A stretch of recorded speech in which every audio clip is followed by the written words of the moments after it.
దేశీయంగా యూపీఐ చెల్లింపుల వ్యవస్థలో ఫోన్ పే, గూగుల్ పే ఆధిపత్యం కొనసాగుతోంది.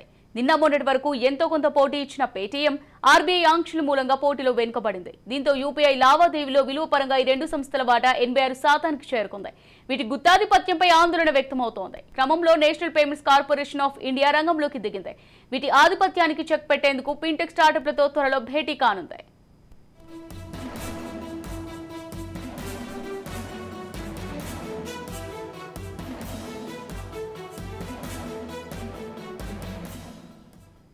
యూపీఐ లావాదేవీలో గుత్తాధిపత్యంపై ఇటీవల ఆర్బీఐ ఆందోళన వ్యక్తం చేసింది.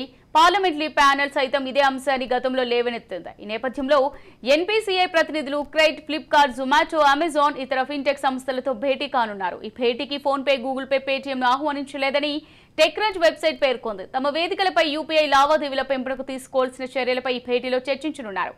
ఇప్పటికే ఆయా సంస్థల ప్రతినిధులతో సంప్రదింపులు జరుపుతోంది.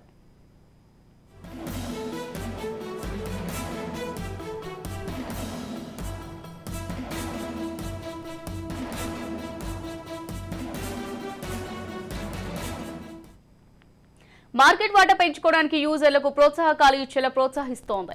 కొత్తగా వచ్చిన యూపీఐ ప్లేయర్లకు అనుకూల వాతావరణం ఉండాలన్న ఉద్దేశంతో ప్రోత్సాహకాలు అందించే ప్రణాళికపై ఆర్బీఐ సైతం సుముఖంగా ఉంది. మరోవైపు డిజిటల్ చెల్లింపు లావాదేవీలో 30% పరిమాణ పరిమితి పెంచేందుకు ఇచ్చిన ఈ గడువు ఈ ఏడాది డిసెంబర్ 31తో ముగియనుంది. మొత్తం యూపీఐ లావాదేవీల పరిమాణంలో 30%కి మించి ఒక థర్డ్ పార్టీ యాప్ కలిగి ఉండరాదని 2020 నవంబర్లో ఎన్పీసీఐ పరిమితి తీసుకొచ్చింది. ఆ నిర్ణయం అమలును పలుమార్లు పొడిగించుకుంటూ వచ్చింది. మరికొన్ని నెలల్లో ఈ గడువు ముగియనుంది. ఈ క్రమంలోనే ఎన్పీసీఐ తన వంతు చర్యలకు సిద్ధమైంది.